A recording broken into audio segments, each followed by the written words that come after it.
ಇವತ್ತು ನಾವು ಆಗಲೇ ಪುರೋಹಿತರ ಬಗ್ಗೆ ಮಾತಾಡಿದ್ವಿ, ಪೂಜೆ ಹೇಗೆ ನಡೆಯುತ್ತೆ ಅನ್ನೋದ್ರ ಬಗ್ಗೆ ಪ್ರಧಾನ ಅರ್ಚಕರ ಜೊತೆ ಮಾತಾಡಿದ್ವಿ.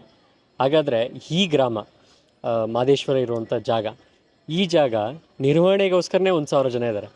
ನಿಜವಾಗ್ಲೂ ನಿರ್ವಹಣೆ ಆಗ್ತಿದೆಯಾ?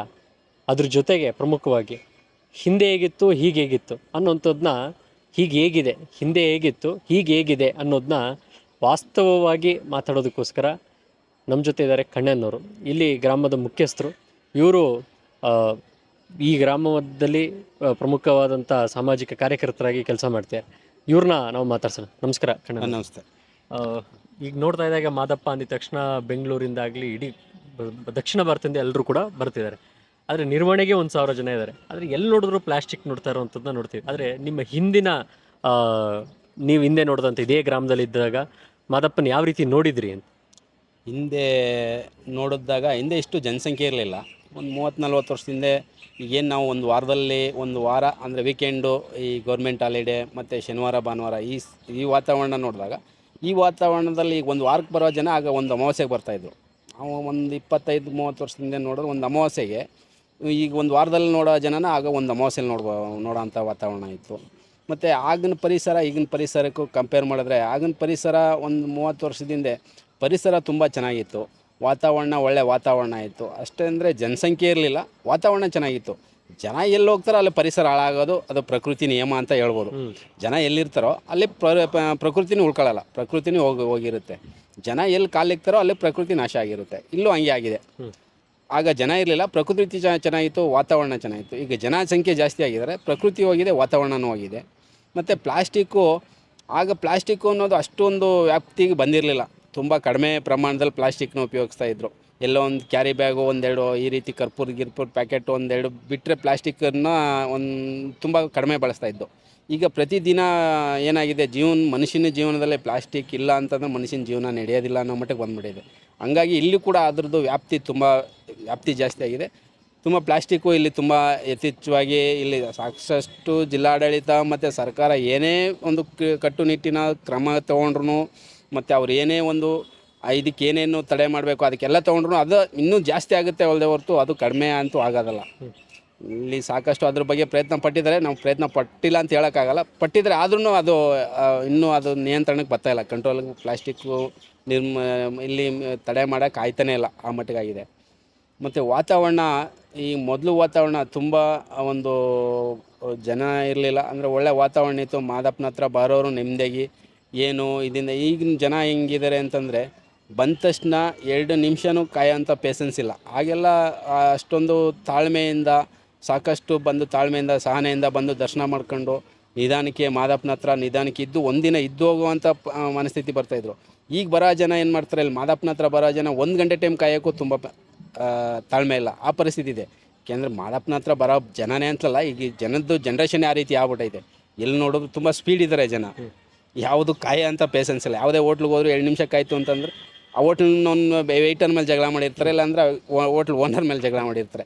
ಇಲ್ಲೂ ಕೂಡ ಅದೇ ರೀತಿ ವಾತಾವರಣ. ಇಲ್ಲಿ ಮಾದಪ್ಪನ ಬರೋ ಭಕ್ತರು 2 ನಿಮಿಷ ಕಾದು ದರ್ಶನ ಕ್ಯೂವಲ್ಲಿ ನಿಂತು ದರ್ಶನ ಮಾಡೋ ಅಂಥ ಪೇಷನ್ಸ್ ಇಲ್ಲ. ಎಲ್ಲ ಅವ್ರಿಗೆ ಯಾವುದು ಸುಲಭ ಮಾರ್ಗ ಇದೆ, ಎಲ್ಲ ಆ ಸುಲಭ ಮಾರ್ಗ ಹುಡ್ಕೋಕ್ಕೆ ಹೋಗ್ತಾ ಇದ್ದಾರೆ. ಹಂಗಾಗಿ ಮೊದಲಷ್ಟು ವಾತಾವರಣ ಈಗಿಲ್ಲ, ಅಂದರೆ ಇಂಪ್ರೂವ್ಮೆಂಟ್ ಆಗಿದೆ, ಡೆವಲಪ್ಮೆಂಟ್ ಆಗಿದೆ. ಈಗ ನಾನು ಕೇಳೋದು, ಅಭಿವೃದ್ಧಿ ಅನ್ನುವಂಥದ್ದು ಎಲ್ರಿಗೂ ಕೂಡ ಅನುಕೂಲವಾಗಿಯೇ ಇರಬೇಕು. ಇಲ್ಲಿ ಸಾಮಾನ್ಯ ನಾನು ಗಮನಿಸ್ದಂಗೆ 1,000 ಜನ ಇದ್ದಾರೆ ನಿರ್ವಹಣೆಗೋಸ್ಕರ. ಇ ಒ ಇಂದ ಹಿಡಿದು ಸಾಮಾನ್ಯ ಕಸ ಗುಡಿಸೋರ್ವರೆಗೂ ಇಷ್ಟು ಜನ ಇದ್ದಾರೆ. ಇಷ್ಟು ಜನಕ್ಕೆ ಪ್ರಾಪರ್ ಪ್ಲ್ಯಾನಿಂಗ್ ಇಲ್ಲದೆ ಈ ಅವ್ಯವಸ್ಥೆನ, ಅಥವಾ ಜನರನ್ನ ಕ್ರೌಡ್ ಮ್ಯಾನೇಜ್ಮೆಂಟ್ ಅನ್ನೋದ್ರಲ್ಲೆಲ್ಲೋ ಎಡವಿದೆಯಾ? ಈ ಥರ ಪ್ರಶ್ನೆಗಳು ಬಂದಾಗ ನಿಮ್ಗೇನು ಅನಿಸುತ್ತೆ ಅಂತ? ಅಂದರೆ ನನಗೆ ಹೆಂಗೆ ಅನ್ನಿಸ್ತದೆ ಅಂತಂದರೆ, ಈಗ 1,000 ಜನ ಇದ್ದೂ ಇಷ್ಟು ಪರಿಸರ, ಇಷ್ಟು ಪ್ಲಾಸ್ಟಿಕ್ಕು ಹಾಳಾಗಿದೆ ಅಂತಂದರೆ ಇನ್ನೂ ಇದಕ್ಕೆ ಸಿಬ್ಬಂದಿ ಇನ್ನೂ ಜಾಸ್ತಿ ಬೇಕಾಗುತ್ತೆ ಅನಿಸುತ್ತೆ. ಏಕೆಂದರೆ ಜನಸಂಖ್ಯೆ ಅಷ್ಟೇ ಇದೆ.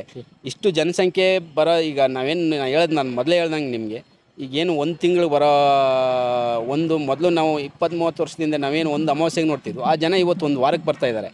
ಆ 1 ವಾರಕ್ಕೆ ಬರೋ ಜನನ ಅಷ್ಟು ಜನದ್ದು ಏನು ಪ್ಲಾಸ್ಟಿಕ್ ತಂದು ಮತ್ತು ಇಲ್ಲಿ ಏನು ಗಲೀಜು ಮಾಡಿ ಹೋಗ್ತಾರೆ, ಅದನ್ನೆಲ್ಲ ಮ್ಯಾನೇಜ್ ಮಾಡಬೇಕು ಅಂದರೆ ಇರೋ ಸಿಬ್ಬಂದಿ ಸಾಕಾಯ್ತಲ್ಲ ಅಂತ ನನ್ನ ಅಭಿಪ್ರಾಯ. ಅಲ್ಲ, ಅದಕ್ಕೆ ಕಠಿಣ ಕ್ರಮಗಳು ಕೆಲವು ಕಡೆ ಇದೆ. ಈಗ ಶಬರಿಮಲೆಯಲ್ಲಿ ನೋಡಿದಾಗ ಪ್ಲಾಸ್ಟಿಕ್ ತೊಗೊಂಡೋಗೋಕ್ಕೆ ಬಿಡೋಲ್ಲ, ಮೇಲಕ್ಕೆ ಬಿಟ್ಟದಿಂದ. ತಿರುಪತಿಯಲ್ಲಿ ನೋಡಿದ್ರು ಅಷ್ಟೇ, ನಿಮಗೆ ತೊಗೊಂಡೋಗೋಕ್ಕಲ್ಲ. ಆದರೆ ಇದಕ್ಕೋಸ್ಕರನೇ ವಿಶೇಷವಾಗಿ ಪ್ರಾಧಿಕಾರ ಇದೆ. ಮಲೆ ಮಹದೇಶ್ವರ ಅಭಿವೃದ್ಧಿ ಪ್ರಾಧಿಕಾರ ಅಂತಲೇ ಇದೆ. ಈ ಡ್ಯೂಟಿಗಳನ್ನ ಬೇಸಿಕ್ಕಾಗಿ ಮಾಡಬೇಕು ಅಂತ ನನಗೆ ಅನಿಸುತ್ತೆ. ಅದ್ರ ಬಗ್ಗೆ ನೀವೇನು ಹೇಳಿ? ಅಲ್ಲ, ಇಲ್ಲಿ ಮಲೆ ಮಹದೇಶ್ವರ ಬೆಟ್ಟ ಕ್ಷೇತ್ರ ಅಭಿವೃದ್ಧಿ ಪ್ರಾಧಿಕಾರ ಇದು ಆಗಿರೋದು, ಇದ್ರದ್ದು ನೇರ ಅಧ್ಯಕ್ಷರು ಬಂದು ಮುಖ್ಯಮಂತ್ರಿಗಳೇ. ಯಾರು ಯಾವುದೇ ಸರ್ಕಾರ ಬಂದರೂ ಆ ಸರ್ಕಾರದಲ್ಲಿ ಯಾರು ಮುಖ್ಯಮಂತ್ರಿಗಳಾಗಿರ್ತಾರೆ ಅವರು ಇಲ್ಲಿ ನೇರ ಅಧ್ಯಕ್ಷರಾಗಿರ್ತಾರೆ. ಇದಕ್ಕೆ ಜಿಲ್ಲಾ ಉಸ್ತುವಾರಿ ಮಂತ್ರಿ ಉಪಾಧ್ಯಕ್ಷರಾಗಿರ್ತಾರೆ. ಮತ್ತು ಇಲ್ಲೊಬ್ಬರಿಗೆ KS ಒಬ್ಬರು ಸೆಕ್ರೆಟರಿ ಕಾರ್ಯದರ್ಶಿ ಅಂತ ಮಾಡಿರ್ತಾರೆ. ಇಲ್ಲಿ ಇಷ್ಟು ಜಿಲ್ಲಾಡಳಿತ, ಆಮೇಲೆ ಪೂರ್ತಿ ಇದು ನಮ್ಮ ಚಾಮರಾಜನಗರ ಜಿಲ್ಲಾಡಳಿತ ಪೂರ್ತಿ ಕಾನ್ಸ್ಟಿಟ್ಯೂನ್ಸಿ ಮಲೆ ಮಹದೇಶ್ವರ ಬೆಟ್ಟ. ಯಾಕೆಂದರೆ ಇಡೀ ಜಿಲ್ಲೆಗೆ ತುಂಬ ದೊಡ್ಡ ದೇವಾಲಯ, ಆಮೇಲೆ ಇಡೀ ಕರ್ನಾಟಕ 2ನೇ ದೊಡ್ಡ ದೇವಾಲಯ ಅಂತ ಮಲೆ ಮಹದೇಶ್ವರ ಬೆಟ್ಟನ ಒಂದೇ. ಅಂದರೆ ಇಲ್ಲಿಗೆ ಜನಸಂಖ್ಯೆ ಜಾಸ್ತಿ ಬರ್ತಾ ಇದ್ದಾರೆ. ಮುಂದೆ ಇಲ್ಲಿ ಜನ ಬರೋ ಅಂಥ ಜನ ಇಲ್ಲಿ ನಮಗೆ ತುಂಬ ಯಾರೋ ಇಲ್ಲ, ತುಂಬ ಜಾಸ್ತಿ ಇಲ್ಲಿ ಮಾದಪ್ಪನಿಗೆ ಬರೋರು ಅಂದರೆ ಹಳ್ಳಿ ಜನ ಜಾಸ್ತಿ, ಹಳ್ಳಿ ಭಕ್ತರು ಜಾಸ್ತಿ. ಅಂದರೆ ಹರಕೆ ಭಕ್ತರು ತುಂಬ ಇದ್ದಾರೆ. ಅವು ಇಲ್ಲಿ ಮಾದಪ್ಪನಿಗೆ ಒಂದು ಹರಕೆ ಅಂತ ಸೀಮಿತ ಆಗಿಲ್ಲ. ಎಷ್ಟು ಹರಕೆ ಅಂತಂದರೆ, ಈಗ ನನ್ನ ಮನಸ್ಸಿಗೆ ಏನು ತೋಚುತ್ತೋ ನಾನು ಅದನ್ನು ಹರಕೆ ಮಾಡ್ಕೊಂಬಂದಿರ್ತೀನಿ. ನನಗೆ ಇಲ್ಲಿ ಬಂದು ಉಳ್ಸೇವೆ ಮಾಡಬೇಕು ಅಂತ ಹರಕೆ ತೋಚಿದ್ರೆ ಉಳ್ಸೇವೆ ಮಾಡ್ತೀನಿ. ಇಲ್ಲ ಪಾದ ಹೆಜ್ಜೆ ಇಟ್ಟು ಹರಕೆ ಮಾಡಬೇಕು ಅಂತ ಮನಸ್ಸು ತೋಚಿದ್ರೆ ನಾನು ಇಲ್ಲಿ ಮಾದಪ್ಪನ ಬೆಟ್ಟಕ್ಕೆ ಇದೆಂತೆ ಹರಕೆ ಅಂತ ಏನು ಪ್ರಮುಖ ಇಲ್ಲ, ಎಲ್ಲ ಹರಕೆನೂ ಮಾಡ್ಕೊಂಬರ್ತಾರೆ. ಹಂಗಾಗಿ ಇಲ್ಲಿ ಬರೋ ಅಂಥ ಜನ ಯಾರು ಎಜುಕೇಟೆಡ್ಗಳು ತುಂಬ 60% ಎಜುಕೇಟೆಡ್ಗಳು ಬರ್ಬೋದು. ಇನ್ನು ಮಿಕ್ಕದ್ದೆಲ್ಲ ಹಳ್ಳಿ ಜನನೇ ಬರೋದು. ಅವ್ರಿಗೆ ಒಂದಷ್ಟು ಅರಿವು ಮೂಡೋ ಅಂಥ ಇದಾಗಬೇಕು. ಆಮೇಲೆ ತುಂಬ ಹರಕೆ ಭಕ್ತರು ಜಾಸ್ತಿ. ಹರಕೆ ಭಕ್ತರು ಅಂತಂದರೆ ಇಲ್ಲಿ ನಾನು ಈ ಕಸನ ಎತ್ತಿ ಈ ಕಡೆಗೆ ಹಾಕ್ತೀನಿ ಅಂತ, ಆ ಕಸ ಪುನಃ ಈ ಕಡೆ ಬಂದಿರುತ್ತೆ. ಈ ರೀತಿ ಜನ ಇರೋದ್ರಿಂದ ತುಂಬ ಅವ್ರಿಗೆ ಅವೇರ್ನೆಸ್ ಕಡಿಮೆ ಇದೆ. ಇಲ್ಲಿ ಒಂದು ವ್ಯವಸ್ಥೆ ಏನು ಪ್ರಾಧಿಕಾರದ ಮ್ಯಾನೇಜ್ಮೆಂಟ್ ಇದೆ ಮತ್ತು ಪ್ರಾಧಿಕಾರದ ವ್ಯವಸ್ಥೆ ಇದೆ. ಇದನ್ನು ಒಂದಷ್ಟು ಅವ್ರನ್ನ ತಿದ್ದಂಥ ಕೆಲಸ ಆಗಬೇಕು. ಮತ್ತು ಇಲ್ಲಿ ಪರಿಸರದ ಬಗ್ಗೆ ತುಂಬ ಒತ್ತು ಕೊಡ್ಬೋದು. ಅದ್ರ ಬಗ್ಗೆ ನಾನು ಬೇಕಾದ್ರೆ ನಿಮಗೆ ಅದನ್ನು ಬೇಕಾದ್ರೆ ನಾನು ನೆಗೆಟಿವ್ ಆಗಿ ಮಾತಾಡಬಲ್ಲೆ. ಇಲ್ಲಿ ಏನು ಮಾಡಿದ್ದಾರೆ, ಮಹದೇಶ್ವರ ಬೆಟ್ಟ ಇಡೀ ಪೂರ್ತಿ ಕಾಂಕ್ರೀಟ್ ಮಯ ಮಾಡಕ್ಕೆ ಹೊರಟಿದ್ದಾರೆ. ಅದು ತುಂಬ ತಪ್ಪು, ಪ್ರಕೃತಿ ವಿರೋಧವಾಗಿದೆ. ಇಲ್ಲಿ ಮಹದೇಶ್ವರ ಬೆಟ್ಟಕ್ಕೆ ಏನಕ್ಕೆ ಬರ್ತಿದ್ದಾರೆ ಅಂದರೆ ಮಾದಪ್ಪನ ಒಂದು ಪ್ರಕೃತಿ ಮುಖಾಂತರನೇ ನೋಡಕ್ಕೆ ಬರ್ತಾರೆ. ಪ್ರಕೃತಿ ಅಂದರೆ ಯಾರು ರೀ? ದೇವರು. ಪ್ರಕೃತಿನೇ ದೇವರು. ನಾವು ಪ್ರಕೃತಿ ಮುಂದೆನೇ ದೇವ್ರನ್ನ ನೋಡ್ತಾ ಇರೋದು. ಮಾದಪ್ಪ ಇಷ್ಟೊಂದು ಪ್ರಕೃತಿನ ಇಲ್ಲಿ ನೋಡ್ಕೊಂಡು ಇಲ್ಲಿ ಬಂದು, ಯಾಕೆ ಮಾದಪ್ಪನಿಗೆ ಅಲ್ಲೆಲ್ಲೋ ಬಂದು ಉಳ್ಕೊಳ್ಳೋಕೆ ಜಾಗ ಇರಲಿಲ್ವಾ? ಇಲ್ಲಿನ ಪ್ರಕೃತಿನ ಮೈಗಂಡು ಇಲ್ಲಿನ ಪ್ರಕೃತಿಗೆ ಮನಸೋತೆ ಮಾದಪ್ಪ ಇಲ್ಲಿ ಬಂದು ಎಲ್ಲ ಕಡೆನೂ ಪವಾಡ ಬಂದು ಇಲ್ಲಿ ಸ್ಥಳ ಮಾಡಿರೋದು. ಅಂಥ ಪ್ರಕೃತಿನ ನಾವು ಹಾಳು ಮಾಡೋಕೆ ಕೊಟ್ಟರೆ ಯಾವ ರೀತಿ ಸರಿ ಅನ್ನುತ್ತೆ? ಇಲ್ಲಿ ಪ್ರಕೃತಿನ ಉಳಿಸೋ ಅಂತ ಧರ್ಮ ನಮ್ಮದು. ಅಂದರೆ ಇದು ಬರೀ ಜಿಲ್ಲಾಡಳಿತದ್ದಲ್ಲ, ಇಲ್ಲಿ ನಮ್ಮ ಒಂದು ಸ್ಥಳೀಯರು ಮತ್ತು ಬರೋ ಭಕ್ತರದ್ದು ಎಲ್ಲರದ್ದು ಪ್ರತಿಯೊಬ್ಬರದ್ದು ಇದರಲ್ಲಿ ಜವಾಬ್ದಾರಿ ಇದೆ. ಎಲ್ಲರೂ ಇದನ್ನು ನಿರ್ವಹಣೆ ಮಾಡಬೇಕು ಅಷ್ಟೇ. ಈಗ ಇದು 77 ಬೆಟ್ಟದ ಒಡಿಯ ಅಂತ ಹೇಳ್ತಾರೆ. ಪಶ್ಚಿಮ ಘಟ್ಟ ಮತ್ತು ಪೂರ್ವ ಘಟ್ಟ ಎರಡೂ ಕೂಡ ಸೇರುವಂಥ ಒಂದು ಸಂಗಮವೂ ಕೂಡ ಮಾದಪ್ಪನ ಬೆಟ್ಟನೇ. ಆಗಿರಬೇಕಾದ್ರೆ ವನ್ಯ ಸಂಪತ್ತು ಕೂಡ ಅಷ್ಟೇ ಇದೆ, ಜೊತೆಗೆ ಪ್ರಾಣಿ ಸಂಕುಲನೂ ಕೂಡ ಅತಿ ಹೆಚ್ಚಿರುವಂಥ ಸಂಕುಲ ಇಲ್ಲೇ ಇರುವಂಥದ್ದು. ಈ ಪ್ಲ್ಯಾಸ್ಟಿಕ್ನ ತೊಗೊಂಡು ಬಂದು ಹಾಕೋ ಅಂಥವ್ರು, ಯಾವುದೋ ಒಂದು ಪ್ರಾಣಿ ಬಂತು, ಇನ್ನೇನೋ ಆಯಿತು, ಆ ಸಮಯದಲ್ಲಿ ಅದರ ಆಪ್ರೇಷನ್ ಮಾಡಿದ್ರೆ ನೀವು ಹೊಟ್ಟೆಲಿ ಪ್ಲಾಸ್ಟಿಕ್ಕೇ ಇರುತ್ತೆ. ಆದರೆ ಇಲ್ಲಿ ಬರೋವಂಥ ಭಕ್ತರಿಗೆ ನಿರ್ವಹಣೆ ಒಂದು ಭಾಗ ಆದರೆ ಭಕ್ತರಿಗೆ ಏನೇ ನೀವು ಹೇಳ್ತೀರಿ? ಅದೇ ನೀವು ಹೇಳಿದಲ್ಲ, ಇಲ್ಲಿ ಬರೀ ಸ್ಥಳೀಯರದ್ದು ಒಬ್ಬರದೇ ಜವಾಬ್ದಾರಿ ಅಲ್ಲ, ಮತ್ತು ಇಲ್ಲಿ ಏನೇನು ಆಡಳಿತ ಮಾಡ್ತಾರಲ್ಲ ನೀವು ಅವ್ರದ್ದೇ ಜವಾಬ್ದಾರಿ ಅಲ್ಲ, ಇಲ್ಲಿ ಬರೋ ಭಕ್ತರದ್ದು ಅಷ್ಟೇ ಜವಾಬ್ದಾರಿ ಇದೆ.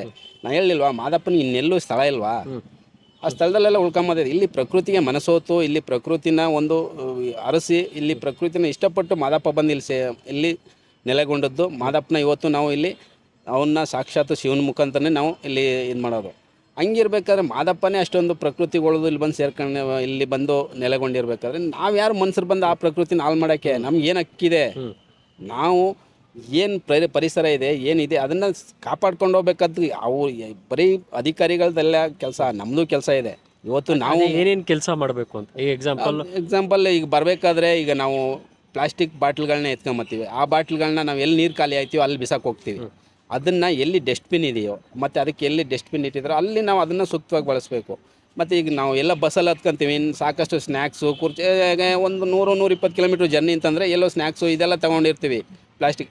ಅದನ್ನು ನಾವು ತಿಂದ್ಬಿಟ್ಟು ಬಸ್ಸಲ್ಲಿ ಕಿಟಕಿ ವಿಂಡೋ ಪಕ್ಕ ಇತ್ತು ಎಲ್ಲಿ ಕಾಡಿದೆಯೋ ಅಲ್ಲಿ ಬಿಸಾಕ್ತೀವಿ. ಅದೇನು ಮಾಡುತ್ತೆ? ಬಿಸಾಕೋ ಜಾಗಲಿರಲ್ಲ, ಗಾಳಿ ಬಂದರೆ ತೂರ್ಕೊಂಡು ಕಾಡು ಮಧ್ಯೆ ಹೋಗಿ ಸೇರ್ಕೊಳ್ಳುತ್ತೆ.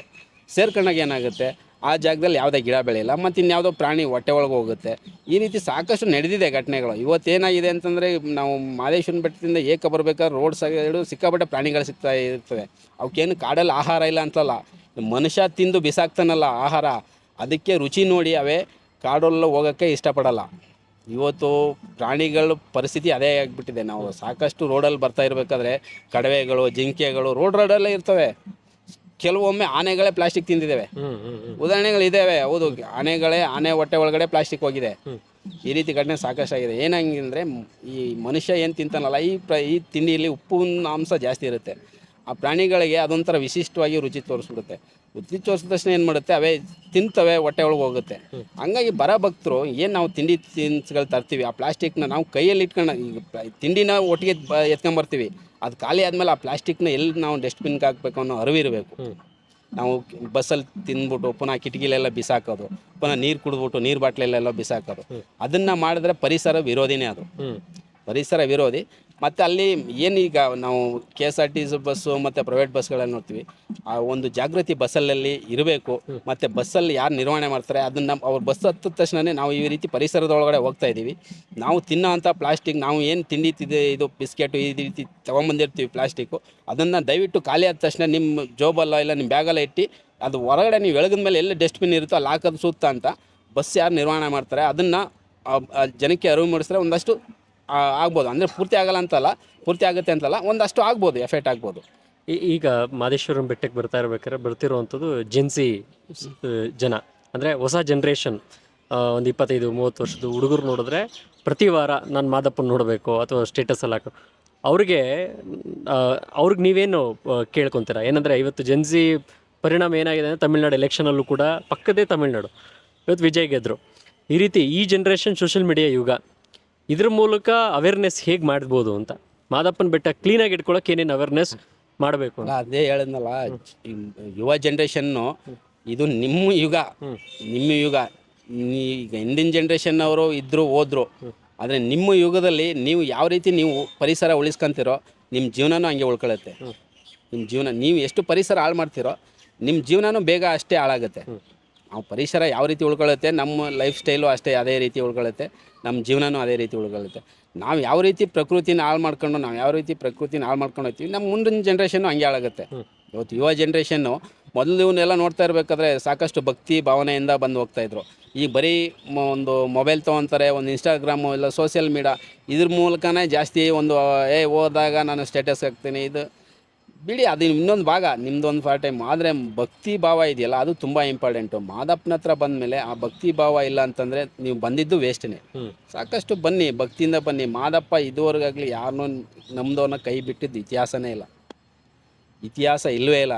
ಈ ವರ್ಷದಿಂದ ವರ್ಷಕ್ಕೆ, ತಿಂಗಳಿಂದ ತಿಂಗಳಿಗೆ, ವಾರದಿಂದ ವಾರಕ್ಕೆ ಯಾಕೆ ಇಷ್ಟೊಂದು ಜನಸಂಖ್ಯೆ ಇದೆ ಅಂತಂದರೆ ಜನಗಳಿಗೇನು ಇದಿಲ್ಲ ಅಂತಲ್ಲ, ಇಲ್ಲಿ ಬಂದ ಮೇಲೆ ಅವ್ರ ಕಷ್ಟ ಪರಿಹಾರ ಆಗಿದೆ ಅನ್ನೋ ಒಂದು ನಂಬಿಕೆ, ಪರಿಹಾರ ಕೂಡ ಆಗಿದೆ, ಅದರಲ್ಲಿ ಎರಡು ಮಾತಿಲ್ಲ.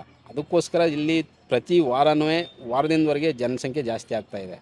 ಹಂಗಾಗಿ ಯುವ ಜನ್ರೇಷನ್ನವ್ರು ಬರ್ತಾ ಇದ್ದಾರೆ, ಆದಷ್ಟು ಭಕ್ತಿಪೂರ್ವಕವಾಗಿ ಬನ್ನಿ. ಭಕ್ತಿಪೂರ್ವಕವಾಗಿ ಬಂದು ಮಾದಪ್ಪನ ಒಂದು ಮನಸ್ಫೂರ್ತಿ ಭಕ್ತಿಯಿಂದ ನಮಸ್ಕರಿಸಿ ಮಾದಪ್ಪನ ಒಂದು ನಿಮ್ಮ ಮುಂದಿನ ಜೀವನ ಹೆಂಗಿರಬೇಕು, ಏನು ಮಾಡಬೇಕು ಅಂತ ಒಂದು ಬೇಡ್ಕೊಂಡು ಹೋಗಿ, ಖಂಡಿತವಾಗೂ 100% ಸಕ್ಸಸ್ ಆಗುತ್ತೆ. ಈಗ ಮಾದಪ್ಪನ ದರ್ಶನಕ್ಕೆ ಬಂದಂಥವ್ರು ಇಲ್ಲಿ ಒಂದು ಪುಣ್ಯ ತೊಗೊಂಡೋಗಿ ಪಾಪ ಮಾಡಬೇಡಿ ಅಂತಂದರೆ ಪ್ಲಾಸ್ಟಿಕ್ ತರಬೇಡಿ, ಇನ್ನೇನೋ ಬಂದು ಈ ಜಾಗನ ಸ್ವಚ್ಛತೆನ ಹಾಳು ಮಾಡಬೇಡಿ ಅಂತ ನಿಮ್ಮ ಈ ಒಟ್ಟು ಈ ಸಂಭಾಷಣೆ, ನಿಮ್ಮ ಒಂದು ಮಾಧ್ಯಮದ ಮುಖಾಂತರ ನಿಮ್ಮ ಒಂದು ಹೇಳೋದನ್ನೇ ನಾನು ಇಷ್ಟೇ. ಯಾರು ಈಗ ಬಸ್ಸಲ್ಲಿ ಪ್ರಯಾಣ ಮಾಡ್ತಾಯಿದ್ದೀರಾ, ಮತ್ತು ಅವರು ಸ್ವಂತ ವೆಹಿಕಲ್ಲು ಕಾರಲ್ಲಿ ಪ್ರಯಾಣ ಮಾಡ್ತಾಯಿದ್ದೀರಾ, ಇವರು ಆದಷ್ಟು ನೀವೇನಲ್ಲಿ ತಿಂಡಿ ತಿನಿಸುಗಳ ಎತ್ಕೊಂಡು ಕಾರಲ್ಲಿ ಮತ್ತು ನಿಮ್ಮ ಬಸ್ಸಲ್ಲಿ ಬರ್ತಾ ಇದ್ದಾರಲ್ಲ, ಅದನ್ನು ಬರಬೇಕಾದ್ರೆ ಪರಿಸರ ಮಧ್ಯ ಬಿಸಾಕಿ ಬರಬೇಡಿ. ದಯವಿಟ್ಟು ನಾನು ಕೇಳ್ಕೊಳ್ಳೋದು ಇಷ್ಟೇ, ಹಿಂಗೆ ಎಲ್ಲಿ ಕಸ ಡಸ್ಟ್ಬಿನ್ ಇರುತ್ತೆ ಮತ್ತು ಎಲ್ಲಿ ಕಸದ ತೊಟ್ಟಿ ಇರುತ್ತೆ ಅಲ್ಲೇ ತಂದು ಬಿಸಾಕಿ. ಅದೇನು 5-5 kg 10 kg ಆಗೋಲ್ಲ. ನೀವು ಒಂದು ಬಿಸ್ಕೆಟ್ನ ಖಾಲಿ ಮಾಡಿದ್ರೆ ಏನು ಒಂದು 2 ಗ್ರಾಮು ಬರೋಲ್ಲ ಆ ಕವರು. ಅದನ್ನು ಎಲ್ಲಿ ಕಸದ ತೊಟ್ಟಿಗೆ ಹಾಕಬೇಕು ದಯವಿಟ್ಟು ಅಲ್ಲೇ ಬಳಸಿ, ಅಲ್ಲೇ ಹಾಕಿ. ಮಧ್ಯ ನೀವು ಎಲ್ಲೂ ಕಾಡಲ್ಲಿ ಬಿಸಾಕಕ್ಕೆ ಹೋಗ್ಬಿಡಿ. ಯಾಕಂದರೆ ನೀವು ಬಿಸಾಕೋಂಥ ಪ್ಲಾಸ್ಟಿಕ್ಕು ಎಲ್ಲೋ ಮಧ್ಯ ಕಾಡಿಗೆ ಹೋಗಿರ್ತದೆ, ಅದೆಲ್ಲೋ ಪರಿಸರ ನಾಶ ಆಗುತ್ತೆ. ನಿಮ್ಮಿಂದ ಒಂದಷ್ಟು ಆ ಪ್ಲಾಸ್ಟಿಕ್ನ ತಿಂದು ಆ ಪ್ರಾಣಿ ಏನಾದ್ರು ಸಾವೊಪ್ತು ಅಂತಂದ್ರೆ ನೀವು ಮಾದಪ್ಪನ ಬೆಟ್ಟಕ್ಕೆ ಬಂದು ಪುಣ್ಯ ಕಟ್ಕೊಬೇಕು ಅಂತಂದ್ರೆ ಅಲ್ಲೇ ಪಾಪ ಕಟ್ಕೊತೀರ. ನೀವು ಆ ಜಾಗದಲ್ಲಿ ನಿಮ್ಮ ಬಿಸಾಕೋಂಥ ಪ್ಲಾಸ್ಟಿಕ್ ಯಾವುದೋ ಪ್ರಾಣಿ ತಿಂದು ಪ್ರಾಣ ಹಾನಿ ಆಯಿತು ಅಂತಂದರೆ ಅದ್ರ ಪಾಪ ನಿಮಗೆ ಬರೋದು. ನೀವು ದಯವಿಟ್ಟು ಅದನ್ನು ಆ ಕೆಲಸ ಮಾಡೋಕ್ಕೆ ಹೋಗಬೇಡಿ. ನೀವು ಬಂದ ಮೇಲೆ ನೀವು ಎಲ್ಲಿ ಮಾದಪ್ಪನ ಬೆಟ್ಟಕ್ಕೆ ಕಾಡು ಬಿಟ್ಟು ಮತ್ತು ನೀವು ಊರ ಕಡೆ ಸೇರೋ ತನಕನೂ ಪರಿಸರದಲ್ಲೇ ನೀವು ಮಾದಪ್ಪನ ನೋಡ್ಕೊಂಡು ಹೋಗಿ, ಪರಿಸರದಲ್ಲೇ ಮಾದಪ್ಪನ ನೋಡ್ಕೊಂಡು ಹೋಗಿ. ದಯವಿಟ್ಟು ಎಲ್ಲೂ ಪ್ಲಾಸ್ಟಿಕ್ ಬಿಸಾಕೋಕ್ಕೆ ಹೋಗ್ಬೇಡಿ. ಪ್ಲಾಸ್ಟಿಕ್ನ ನೀವು ತಂದ ಮೇಲೆ ನೀವು ಎಲ್ಲಿ ಕಸದ ತೊಟ್ಟಿ ಇರುತ್ತೋ, ಎಲ್ಲಿ ಡಸ್ಟ್ಬಿನ್ ಇರುತ್ತೋ ಅಲ್ಲೇ ಬಿಸಾಕಿ ಹೋಗಿ. ದಯವಿಟ್ಟು ಕಾಡು ಮಧ್ಯೆ ಎಲ್ಲೂ ಬಿಸಾಕಬೇಡಿ ಅಂತ ಹೇಳ್ಬೇಕು. ನಾನು ಇದು ಒಟ್ಟು ಈ ಪರಿಸರದ ಬಗ್ಗೆ ಆದರೂ ಇನ್ನೊಂದು ಪ್ರಶ್ನೆ ನನಗಿರೋದು, ಇಲ್ಲಿರೋ ಸುತ್ತಮುತ್ತಲಿರುವಂಥ ಗ್ರಾಮಗಳು, ಗ್ರಾಮಗಳಲ್ಲಿ ಇಲ್ಲಿ ಹೇಗೆ ಮಾದಪ್ಪನ ನೋಡ್ತಾರೆ ಜನ, ಅದ್ರ ಬಗ್ಗೆ ಹೇಳೋದಿದೆ. ಮಾದಪ್ಪನ ದೇವ್ರ ಮುಖಾಂತರನೇ ನೋಡ್ತಾರೆ. ಇಲ್ಲಿ ಅಂತೂ ಇಲ್ಲಿ ವಿಶಿಷ್ಟವಾಗಿ ಅಂತಂದರೆ ಇಲ್ಲಿ ಜನ ಮತ್ತು ಇಲ್ಲಿ ಸುತ್ತಮುತ್ತ ಹಳ್ಳಿ ಜನ ಈ ಮಾದಪ್ಪನದು ಒಂದು ಭಾಗ ಅಂತಂದರೆ ಇಲ್ಲಿ ಮಾದಪ್ಪನೇ ವಿಶಿಷ್ಟ. ಇಲ್ಲಿ ಮಾದಪ್ಪನ ಸುತ್ತಮುತ್ತ ಇರೋಂಥ ಜನರು ವಿಶಿಷ್ಟವಾಗಿ ಇಲ್ಲಿ ಪ್ರತಿ ಸೋಮವಾರ ಆದರೆ ಅವ್ರೇನು ಜಾನುವಾರುಗಳಿರ್ತವೆ ಅವನ್ನ ಯಾರು ಈ ಉಳುಮೆ ಮಾಡಲ್ಲ. ಏರ್ ಕಟ್ಕೊಂಡು ನಾವು ಇವಾಗ ಮುಂಗಾರು ಸ್ಟಾರ್ಟ್ ಆಗಿದೆ, ಜಮೀನು ಇದೆಯಲ್ಲ, ಹೇಗೆ ಹಸ ಮಾಡ್ಕೊಂಡು ಸೋಮವಾರ ಹಸುನ ಕಟ್ಟು ಯಾರು ವ್ಯವಸಾಯ ಮಾಡಲ್ಲ, ಜಮೀನಲ್ಲಿ ಉಳುಮೆ ಮಾಡಲ್ಲ. ಸೋಮವಾರ ದಿವಸ ಹಾಲನ್ನ ಕರೆಯಲ್ಲ. ಹಾಲನ್ನ ಪೂರ್ತಿ ಆ ಹಸು ಏನು ಕರು ಹಾಕಿರುತ್ತೆ ಕರುಗೆ ಬಿಟ್ಬಿಡ್ತಾ ಇರ್ತಾರೆ. ಒಂದು ತೊಟ್ಟು ಹಾಲನ್ನು ಕರೆಯಲ್ಲ. ಮತ್ತು ಸೋಮವಾರ ದಿವಸ ವಿಶಿಷ್ಟವಾಗಿ ಇಲ್ಲಿ ಮಾದಪ್ಪನ ವಾರ ಅನ್ನೋದ್ರಿಂದ ಸೋಮವಾರ ಇಲ್ಲಿ ನಾವು ಈ ಸುತ್ತಮುತ್ತ ಇರೋ ಜನ ಮಾದಪ್ಪನ ವಾರನೇ ಅಂತಲೇ ಸ್ವೀಕಾರ ಮಾಡೋದು. ಸೋಮವಾರ ಅಂದರೆ ಮಾದಪ್ಪನ ವಾರ. ಅದು ಆ ದಿನನ ತುಂಬ ವಿಶಿಷ್ಟವಾಗಿ ಸ್ವೀಕಾರ ಮಾಡ್ತಾರೆ. ಆ ದಿನ ಯಾವುದೇ ರೀತಿ ಎಲ್ಲ ಪೂರ್ತಿ ಮನೆ ಮಠ ಎಲ್ಲನೂ ಶುದ್ಧವಾಗಿರುತ್ತೆ. ಅದರಲ್ಲಿ ಎರಡು ಮಾತಿಲ್ಲ, ಇಷ್ಟವಾಗಿ. ಮತ್ತು ಇಲ್ಲಿ ಮಾದಪ್ಪ ಅಂತಂದರೆ ಮಾದಪ್ಪನಿಗೆ ಇಲ್ಲಿ ಸುತ್ತಮುತ್ತ ಸಾಕಷ್ಟು ತ್ಯಾಗ ಮಾಡಿದ್ದಾರೆ. ಸಿಕ್ಕಾಪಟ್ಟೆ ಅದು ಹೇಳ್ಕೊಳಕ್ಕಾಗಲ್ಲ. ಅದು ಹೇಳಿದ್ರೆ ಒಂದು ದಿವಸ ಆಗುತ್ತೆ. ಮಾದಪ್ಪನಿಗೆ ಇಲ್ಲಿ ಯಾವ ರೀತಿ ತ್ಯಾಗ ಮಾಡಿದ್ದಾರೆ ಅಂದರೆ, ಏನು ನಾವು ಈ ಮಾದಪ್ಪನ ಬೆಟ್ಟ ಸುತ್ತಮುತ್ತ ನೋಡ್ತಿದ್ದಿಲ್ಲ, ಇಷ್ಟು ಜಮೀನನ್ನ ಇಲ್ಲಿರೋಂಥ ಬೇಡ್ಗಂಪಂಡ್ರೆ ಮಾದಪ್ಪನ ಒಂದು ಉದ್ಧಾರಕ್ಕೋಸ್ಕರ, ಮಾದಪ್ಪನ ಒಂದು ಅಭಿವೃದ್ಧಿಗೋಸ್ಕರ ಬಿಟ್ಕೊಟ್ಟಿರೋದು. ಇವತ್ತು ಇಷ್ಟು ಜಮೀನನ್ನ ಬಿಟ್ಕೊಟ್ಟು ಇವತ್ತು ಮಾದೇಶ್ವರನ ಬೆಟ್ಟದಲ್ಲಿ ಒಂದೊಂದು ಅಡಿಗೂ ಬೆಂಗಳೂರು ಏನು ರೈಟ್ ಇದೆಯೋ ಆ ರೈಟ್ ಮಾದೇಶ್ವರನ ಬೆಟ್ಟದಲ್ಲಿ ನಡೆಯುತ್ತೆ. ಒಂದೊಂದು ಅಡಿಗೂ ಲಕ್ಷ ಇದು ಮಾಡ್ತಾ ಇದ್ದಾರೆ. ಇವತ್ತು ಅಷ್ಟು ಜಮೀನನ್ನ ಮಾದೇಶ್ವರಿಗೆ ಬಿಟ್ಕೊಟ್ಟು, ಅಭಿವೃದ್ಧಿಗೆ ಬಿಟ್ಕೊಟ್ಟು, ಇನ್ನೆಲ್ಲೋ ಪಾಪ ಅವರು ಹಳ್ಳಿಗಳಲ್ಲಿ ಹೋಗಿ ವಾಸ ಇರೋದು, ಇನ್ನೆಲ್ಲೋ ಪಾಪ ಜಮೀನು ಬಿಟ್ಕೊಟ್ಟು ಇನ್ನೆಲ್ಲ ಮನೆ ಜಾಗ ಇಲ್ಲದೆ ಇರೋ ಜನ ಸುಮಾರು ಜನ ಇದ್ದಾರೆ. ಅಂದರೆ ಇಲ್ಲಿ ಪ್ರಾಧಿಕಾರ ಅಂಥವ್ರನ್ನ ಪಾಪ ಮನಗಂಡು ಏನಿಲ್ಲಿ ಸುಮ್ಮನೆ ಇನ್ಯಾರೋ ಇಂಪ್ಲೂಯೆನ್ಸು, ಇನ್ಯಾರೋ ಇವ್ರಿಗೆ ಒಂದಷ್ಟು ಅಂಗಡಿ ಮಾಳಿಗೆಗಳು ಇದನ್ನೆಲ್ಲ ಕೊಡ್ತಾ ಇದ್ದಾರೆ. ಪಾಪ ಅಂಥ ಜನಕ್ಕೆ ಕರೆದು ಪಾಪ ಅವ್ರ ಜೀವನಕ್ಕೆ ಏನಾದ್ರು ಒಂದು ದಾರಿ ಮಾರ್ಗ ತೋರಿಸ್ಬೇಕು. ಯಾಕಂದರೆ ಅವ್ರ ಜಮೀನನ್ನ ಬಿಟ್ಕೊಟ್ಟಿದ್ದಾರೆ. ಇಲ್ಲಿ ಮಾದಪ್ಪನ ಅಭಿವೃದ್ಧಿಗೋಸ್ಕರ ಅವ್ರ ಜಮೀನು ಎಲ್ಲ ಲಕ್ಷ ಇದರಲ್ಲಿ ಕೋಟ್ಯಾಂತರ ಬೆಲೆ ಬಲ ಅಂತ ಜಮೀನು ಬಿಟ್ಕೊಟ್ಟಿದ್ದಾರೆ ಡೆವಲಪ್ಮೆಂಟ್ಗೋಸ್ಕರ. ಅಂಥವ್ರನ್ನ ಇವತ್ತು ಅಂಥವ್ರ ಜೀವನ ಇವತ್ತು ನಡಾಂತರದಲ್ಲಿದೆ.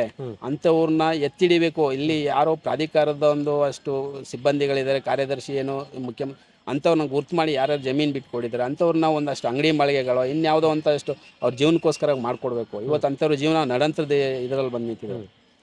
ಈ ಊರಿಗೆ ತಗೊಂಡಾಗ ಈ ಸುತ್ತಮುತ್ತಲಿರೋ ಪ್ರಾಧಿಕಾರದಲ್ಲಿ ಇವತ್ತಿಗೂ ಕೂಡ ಇದೇ ಊರಿನವ್ರು ಕೆಲಸ ಮಾಡ್ತಾರೆ ಅಥವಾ ಬೇರೆ ಕಡೆಯಿಂದ ಬಂದವರು ಅಂತಿರೋದು? ಬೇರೆ ಕಡೆ ಬಂದಿರೋರು ಸುಮಾರು ಜನ. ಇಲ್ಲಿ ನಾ ಹೇಳಿಲ್ವಾ, ಇಲ್ಲಿ ಒಂದು 30% 40% ಇರ್ಬೋದು ಅಷ್ಟೇ. ಇನ್ನು 60% ಎಲ್ಲ ಬೇರೆ ಕಡೆಯವರೇ. ಅದಕ್ಕೆ ನಾನು ಅದನ್ನು ನೋಡೇನೆ ನಾನೊಬ್ಬ ಸ್ಥಳೀಯ ಆಗಿದ್ದು ಇದನ್ನೆಲ್ಲ ಮನಗಂಡೇ ನಾನು ಹೇಳ್ತಾ ಇರೋದು.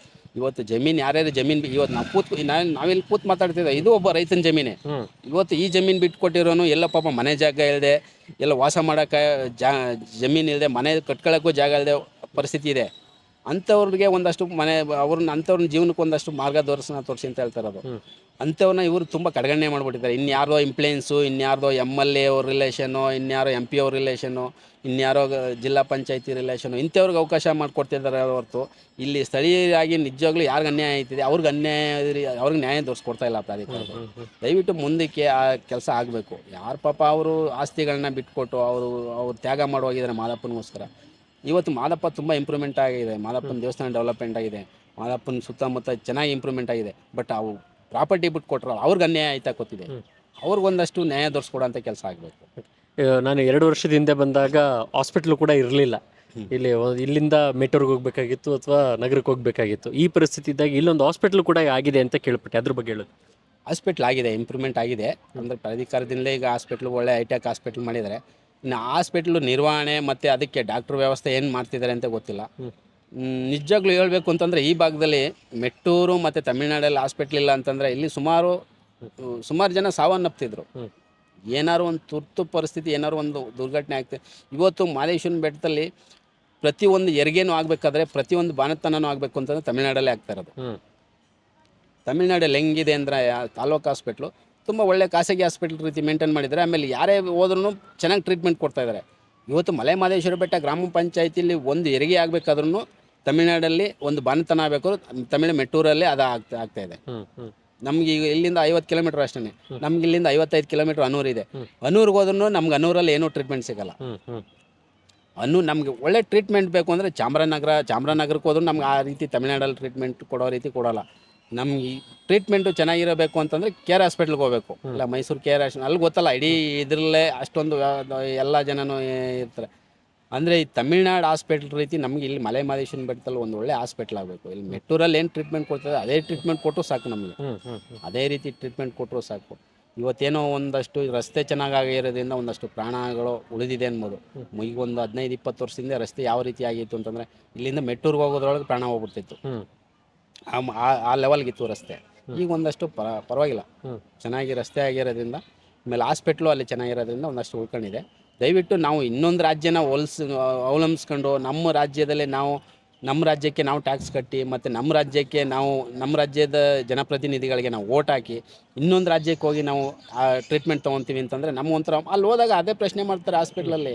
ಏನು ನಿಮ್ಮ ರಾಜ್ಯದಲ್ಲಿ, ನಿಮ್ಮ ಜಿಲ್ಲೆಯಲ್ಲಿ ನಿಮ್ಮ MLA ಸತ್ತೋಗಿದ್ದಾರೆ ಅಂತ ಕೇಳ್ತಾ ಇದ್ದಾರೆ ಅಲ್ಲಿ ಹಾಸ್ಪಿಟ್ಲಲ್ಲಿ. ನಿಮ್ಮ MLAಗಳೇನು ಸತ್ತೋಗಿದ್ದಾರೇನ್ರಿ? ಎಲ್ಲ ಇಲ್ಲಿಗೆ ಬರ್ತಿದಾರಲ್ಲ ನೀವು, ಅಲ್ಲೇನು ಹಾಸ್ಪಿಟ್ಲೇ ಇಲ್ವಾ ಇಲ್ಲಿ ನೀವು ಅಂತ ಕೇಳ್ತಾ ಇದ್ದಾರೆ. ನಮಗೆ ಅವರು ಕೇಳೋ ಪ್ರಶ್ನೆಗೆ ಉತ್ತರ ಕೊಡೋಕ್ಕಾಗಲ್ಲ, ತಲೆ ಬಗ್ಸ್ಕೊಂಡಿರ್ತೀವಿ. ಏನು ಮಾಡೋಕ್ಕಾಗಲ್ಲ. ನಮ್ಗೆ ಆರೋಗ್ಯ ಟ್ರೀಟ್ಮೆಂಟ್ ಮಾಡಿಸ್ಕೊಳ್ಳೋಂಥ ಅವಶ್ಯಕತೆ ಇದೆ.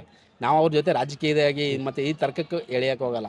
ಏನು ನಮ್ಮ ವ್ಯವಸ್ಥೆನೂ ಹಂಗಿದೆ, ನಾವು ಮಾಡಿರೋ ತಲೆ ಬಗ್ಸ್ಕೊಂಡಿರ್ತೀವಿ. ನಿಜವಾಗ್ಲೂ ಆ ರೀತಿ ಇದೆ. ಇವತ್ತು ಏನಾದ್ರು ತಮಿಳ್ನಾಡು ಮೆಟ್ಟೂರು ಹಾಸ್ಪಿಟ್ಲ್ ಇಲ್ಲ ಅಂತಂದರೆ ನಮ್ಮಲ್ಲಿ ಸಿಕ್ಕಾಪಟ್ಟೆ ಏನು ಗರ್ಭಿಣಿಯರು ಇರ್ತಿದ್ರು ಸಿಕ್ಕಾಪಟ್ಟೆ ಅವ್ಯವಸ್ಥೆ ಆಗ್ತಾಯಿತ್ತು. ಒಟ್ಟು ಇಲ್ಲಿ ನಾಗಮಲೆ ಈ ಮಾದಪ್ಪನ ವಿಚಾರದಲ್ಲಿ ಅಂದರೆ ಸುತ್ತಲಿರೋವಂಥವ್ರು ಮಾದಪ್ಪನ ದೇವಸ್ಥಾನ ಈ ಸುತ್ತಮುತ್ತಲು ಎಷ್ಟು ಗ್ರಾಮಗಳು ಬರುತ್ತೆ, ಎಷ್ಟು ಜನ ಇದ್ದಾರೆ ಅಂತ? ಇಲ್ಲಿ ಸುತ್ತಮುತ್ತ ಮಲೆ ಮಹದೇಶ್ವರನ ಬೆಟ್ಟ ಸುತ್ತಮುತ್ತ 18 ಹಳ್ಳಿ ಬರುತ್ತೆ. ಇಲ್ಲಿ ಒಟ್ಟು ಜನಸಂಖ್ಯೆ ಬಂದು ಒಂದು 5,000-6,000 ಪಾಪ್ಯುಲೇಷನ್ ಇದೆ. ಅಂದರೆ ಇಲ್ಲಿ ಮಲೆ ಮಹದೇಶ್ವರನ ಬೆಟ್ಟ ನಮ್ಮ ಅನೂರು ತಾಲೂಕಲ್ಲಿ ಇದು 2ನೇ ದೊಡ್ಡ ಪಂಚಾಯಿತಿ. 2ನೇ ದೊಡ್ಡ ಪಂಚಾಯಿತಿ ಅಂತ ಹೇಳ್ಕೊಬೋದು ಅಷ್ಟೇ. ಆದರೆ ಜನದ ಜೀವನ ಅಷ್ಟೇ ಒಂದು ಅವ್ಯವಸ್ಥೆ ಎಲ್ಲ ಐತೆ. ಈಗೂ ನಮ್ಮ ಈ ಸುತ್ತಮುತ್ತ ಏನು ಮಲೆ ಮಹದೇಶ್ವರನ ಬರ ಭಕ್ತರಿಗೆ ಮಲೆ ಮಹದೇಶ್ವರನ ಬೆಟ್ಟ ಮತ್ತು ಅಂಥ ರಾಜಕಾರಣಿಗಳು ಬರೋಂಥ ಜನಪ್ರತಿನಿಧಿಗಳು ಮಲೆ ಮಹದೇಶ್ವರನ ಬೆಟ್ಟ ಒಂದು ಚೆನ್ನಾಗಿ ಕಾಣಿಸ್ತಿದೆ ಹೊರತು ಸುತ್ತಮುತ್ತ ಹಳ್ಳಿಗಳ ವ್ಯವಸ್ಥೆ ಅಷ್ಟೇ ತುಂಬ ಇನ್ನೂ ಇಲ್ಲಿ ರಸ್ತೆ ಇಲ್ಲದೆ ಇರೋ ಗ್ರಾಮಗಳಿದೆ ರೀ, ವಿದ್ಯುತ್ ಇಲ್ಲದೆ ಇರೋ ಗ್ರಾಮಗಳಿದೆ, ಇನ್ನೂ ಹಾಸ್ಪಿಟ್ಲ್ ನೋಡದೇ ಇರೋಂಥ ಜನ ಇದ್ದಾರೆ. ಇನ್ನು ಇಂಥ ತುಂಬ ಇದಿದೆ. ಅಂದರೆ ಒಂದು ತಿಳ್ಕೊಳ್ಳಿ, ಫಸ್ಟು ಇಲ್ಲಿ ಮಲೆ ಮಹದೇಶ್ವರ ಬೆಟ್ಟ ದೇವಸ್ಥಾನ ಪ್ರಾಧಿಕಾರ ಆಗಿಲ್ಲ, ಕ್ಷೇತ್ರ ಅಭಿವೃದ್ಧಿ ಪ್ರಾಧಿಕಾರ ಆಗಿರೋದು. ಆವಾಗಲೇ ಇದನ್ನು ಮನಗಂಡು ಮಲೆ ಮಹದೇಶ್ವರ ಸ್ವಾಮಿ ಕ್ಷೇತ್ರ ಅಭಿವೃದ್ಧಿ ಪ್ರಾಧಿಕಾರ ಮಾಡಿದ್ದಾರೆ. ಅಂದರೆ ಪ್ರಾಧಿಕಾರದವರು ಬರ್ತಾ ಹೆಂಗಿದ್ದಾರೆ ಅಂದರೆ ಬರೀ ನಮ್ಮ ಮನುಷ್ಯನ ದೇಹನ ಮುಖನ ಸೋಪಾಗಿ ತೊಳ್ಕೊಳ್ತಿದ್ದಾರೆ ಅಷ್ಟೇ ಇವತ್ತು. ಮೈ ಕೈ ಏನು ತೊಳಿತಾ ಇಲ್ಲ ಇವರು. ಇಲ್ಲಿ ಮಹದೇಶ್ವರನ ಬೆಟ್ಟ ಅನ್ನೋದು ಮಾದಪ್ಪ ಅನ್ನೋದು ಮುಖ ಇದ್ದಾಗಿ, ಸುತ್ತಮುತ್ತ ಗ್ರಾಮಗಳೆಲ್ಲ ನಮ್ಮ ಮೈ ಕೈ ಇದ್ದಾಗಿ. ಅಂದರೆ ಸುತ್ತಮುತ್ತ ಯಾವ ಗ್ರಾಮಗಳನ್ನೂ ಇವ್ರು ಏನು ಪರಿಗಣನೆ ತೊಗೊತಾ ಇಲ್ಲ. ಬರೀ ಮಲೆ ಮಹದೇಶ್ವರನ ದೇವಸ್ಥಾನ ಮಾತ್ರ ಅದು ಬರೀ ಕಾಂಕ್ರೀಟ್ಮಯ ಮಾಡೋಕೆ ಹೊಳ್ತಿದ್ದಾರೆ. ಈ ವರ್ಷ ಮಾಡೋದನ್ನ ಬರೋ ವರ್ಷ ಕಿದಾಕ್ತಾ ಇದ್ದಾರೆ, ವರ್ಷ ಮಾಡೋದನ್ನ ಮುಂದೆ ವರ್ಷ ಕಿದಾಕ್ತಾ ಇದ್ದಾರೆ ಹೊರತು ಸುತ್ತಮುತ್ತ ಹಳ್ಳಿಗಳ ಪರಿಸ್ಥಿತಿ ಅಷ್ಟೇ ಹೀನಾಯವಾಗಿದೆ. ಈ ಗ್ರಾಮದಲ್ಲಿ ಸುತ್ತಮುತ್ತಲು ಇವರೆಲ್ಲ ಏನು ಕೆಲಸ ಮಾಡ್ತಾರೆ ಇಲ್ಲಿ? ಮೇಜರು ವ್ಯವಸಾಯ ಅದೇ ಬಿಟ್ಟರೆ ಕೂಲಿಗೆ ಹೋಗ್ತಾ ಇದ್ದಾರೆ. ಬೇರೆ ಜಿಲ್ಲೆಗಳಿಗೆ, ಬೇರೆ ರಾಜ್ಯಗಳಿಗೆ ವಲಸೆ ಹೋಗ್ತಾ ಇದ್ದಾರೆ, ಕೂಲಿಗೆ ಹೋಗ್ತಾ ಇದ್ದಾರೆ. ಅವ್ರು ದಿನನಿತ್ಯ ಕೂಲಿ ಮಾಡಿದ್ರೆ ಅವ್ರ ಜೀವನ.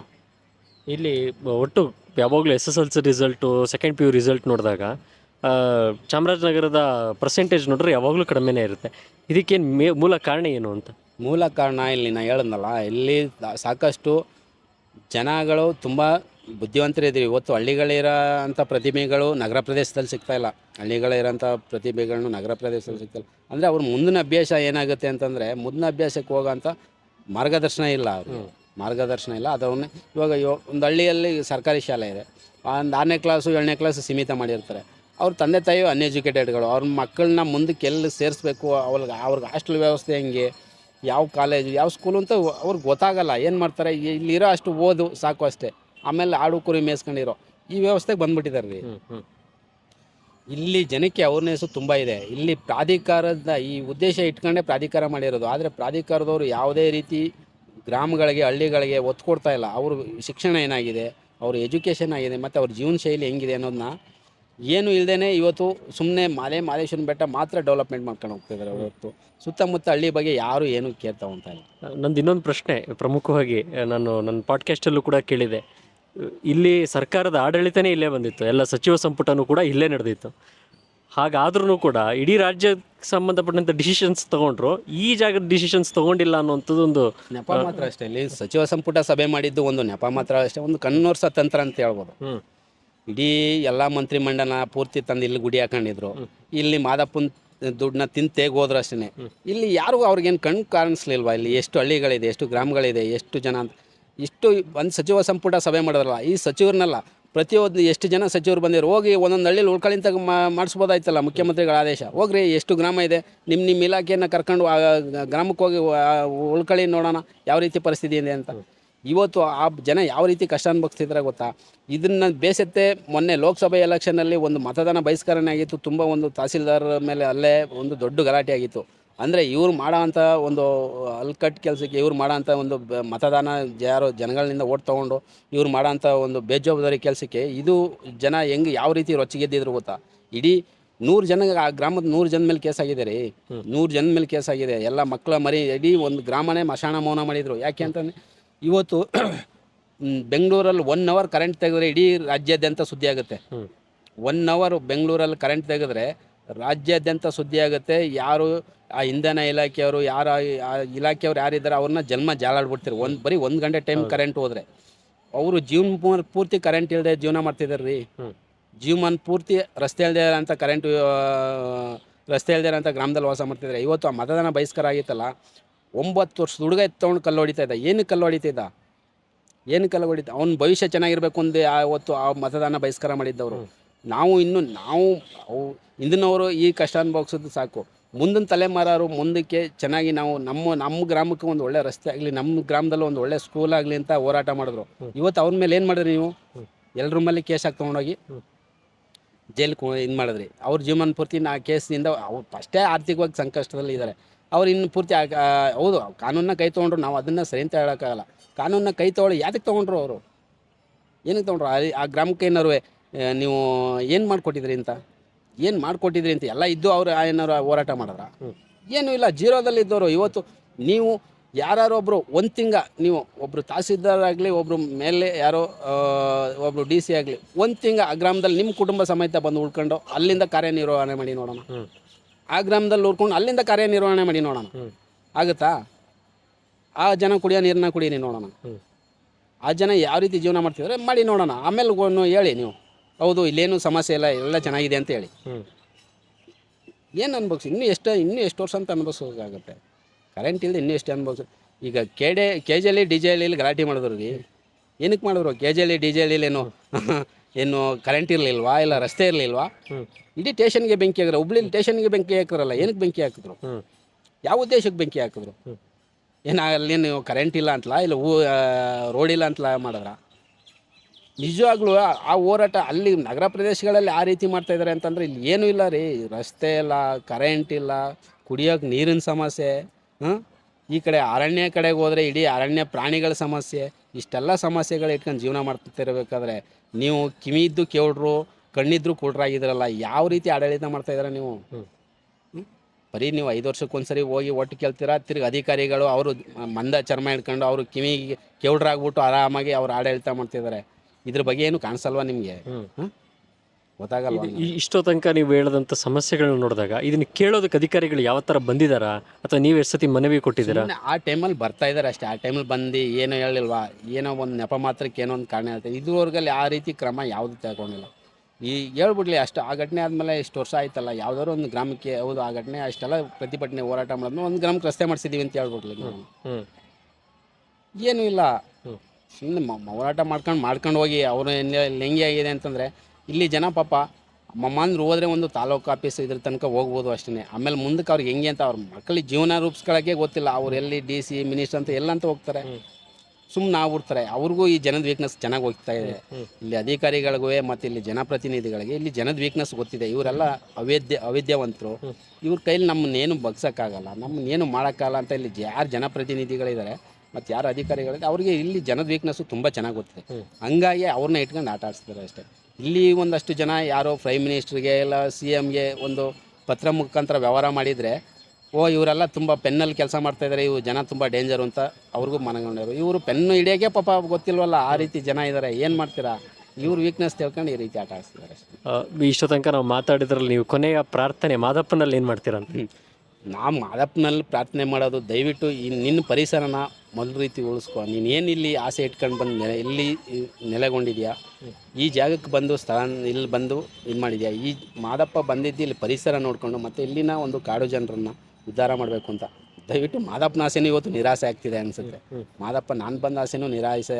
ನನ್ನ ಏನು ಮಾದಪ್ಪ ಒಂದು ಭಾವನೆ ಇಟ್ಕೊಂಡು ಈ ಭಾಗಕ್ಕೆ ಬಂದ, ಈ ಭಾಗದಲ್ಲಿರುವಂಥ ಕಾಡು ಜನರ ಅವ್ರನ್ನ ನಾಗರಿಕಕ್ಕೆ ತಂದೆ, ಅವ್ರನ್ನ ಸಮಾಜಮುಖಿಯಾಗಿ ನಾವು ಮಾಡಬೇಕು ಅಂತ ಉದ್ದೇಶ ಇಟ್ಕೊಂಡೆ ಈ ಭಾಗಕ್ಕೆ ಬಂದಿದ್ದು. ಈ ಭಾಗದಲ್ಲಿ ತುಂಬ ಮಾದಪ್ಪ ಬಂದಾಗ ಈ ಭಾಗದಲ್ಲಿ ಏನೂ ಒಂದು ನಾಗರಿಕ ಒಂದು ಸವಲತ್ತಿಲ್ದೇ ಒಂದು ಜನ ತುಂಬ ಅನಾಗರಿಕವಾಗಿ ತುಂಬ ಇದಾಗಿ ಜೀವನ ಮಾಡ್ತಾಯಿದ್ದು. ಹಂಗಾಗಿ ಈ ಜನದ್ದು ಒಂದು ಏಳಿಗೆಗೋಸ್ಕರ ಬಂದಿದ್ದು. ಇವತ್ತು ಆ ಜನ ಹಂಗೆ ಇದ್ದಾರೆ. ಆ ಜನ ಏನೂ ಬದಲಾವಣೆ ಆಗಿಲ್ಲ. ಮಾದಪ್ಪ ಬಂದದ್ದು ಆಸೆನೂ ನೆರವೇರಿಲ್ಲ ಅನಿಸುತ್ತೆ ಅಂತ ನನ್ನ ಒಂದು ಭಾವನೆ. ಮಾದಪ್ಪ ಏನು ಉದ್ದೇಶ ಇಟ್ಕೊಂಬಂದನೋ ಆಸೆ ನೆರವೇರಿಲ್ಲ ಅಂತ ನನ್ನ ಭಾವನೆ ಅಂತ. ದಯವಿಟ್ಟು ಇನ್ನು ಮುಂದರನು ಮಾದಪ್ಪ ಯಾರೋ ಅಧಿಕಾರಿಗಳ ಮಾದಪ್ಪನೇ ಎಲ್ಲ ಕೆಲಸನೂ ಮಾಡಲ್ಲ. ದಯವಿಟ್ಟು ಮಾದಪ್ಪ ಯಾರು ಅಧಿಕಾರಿ ಮುಖಾಂತರ ಒಂದು ಅಧಿಕಾರಿಗಳಿಗೆ ಜ್ಞಾನ ಕೊಟ್ಟು ಮತ್ತು ಜನಪ್ರತಿನಿಧಿಗಳಿಗೆ ಜ್ಞಾನ ಕೊಟ್ಟು ಈ ಸುತ್ತಮುತ್ತ ಇರೋಂಥ ಜನರ ಜೀವನವೂ ಉದ್ಧಾರ ಆಗಬೇಕು ಮತ್ತು ಇಲ್ಲಿ ಪರಿಸರನೂ ಉಳಿಬೇಕು. ಇಂಪಾರ್ಟೆಂಟ್, ಇಲ್ಲಿ ಪರಿಸರನೂ ತುಂಬ ಹಾಳಾಗಿದೆ. ಪರಿಸರ ದಯವಿಟ್ಟು ಪರಿಸರ ಉಳಿಯೋಂಥ ಕೆಲಸ ಆಗಬೇಕು. ಇಷ್ಟೊತ್ತು ನಾವು ಕಣ್ಣನ್ನವ್ರ ಜೊತೆ ಮಾತಾಡಿದ್ವಿ, ಸ್ಥಳೀಯ ಮುಖಂಡರು. ನಾವು ಇಷ್ಟ ತನಕ ಕೇಳಿದಾಗ ಬೆಂಗಳೂರಿನಲ್ಲಿ ಅಥವಾ ಬೇರೆ ಬೇರೆ ರಾಜ್ಯದಲ್ಲಿ ನಾವು ತುಂಬ ಖುಷಿಯಾಗಿದ್ದೀವಿ ಅಂತ ಅನಿಸುತ್ತೆ. ಆದರೆ ಇಲ್ಲಿನ ಪರಿಸ್ಥಿತಿ ನೋಡಿದಾಗ ಮಾದಪ್ಪನ ಬೆಟ್ಟ ಮಾತ್ರ ನೋಡ್ತಿದ್ದೀವಿ. ಆದರೆ ಮಾದಪ್ಪನ ಬೆಟ್ಟ ಸುತ್ತಲಿರುವಂಥ ಪರಿಸ್ಥಿತಿಯನ್ನು ಅರ್ಥ ಮಾಡಿಕೊಂಡು ಪ್ರಕೃತಿ ಬಗ್ಗೆ ಮಾತಾಡಿದ್ವಿ, ಸಾಮಾಜಿಕವಾಗಿ ನೋಡಿದ್ವಿ, ಶೈಕ್ಷಣಿಕವಾಗಿ ನೋಡಿದ್ವಿ. ಎಲ್ಲವೂ ಕೂಡ ಸಾಮಾಜಿಕ ಸಮಸ್ಯೆಗಳನ್ನ ಎತ್ತಿಡಿಯುವಂಥ ಕೆಲಸ ಇಲ್ಲಿ ನಡೆದಿದೆ. ಇದೇ ಅಲ್ವಾ ರಿಯಲ್ ಟಾಕ್ ವಿತ್ ಮಣಿ. ಇದು ಸರ್ಕಾರಕ್ಕೆ ತಲುಪುವಂಥ ಕೆಲಸ ಆಗಬೇಕು ಅಂತ ಹೇಳ್ತಾ ಇವತ್ತಿನ ಈ ಎಪಿಸೋಡನ್ನು ಮುಗಿಸ್ತಾ ಇದೆ. ಧನ್ಯವಾದ.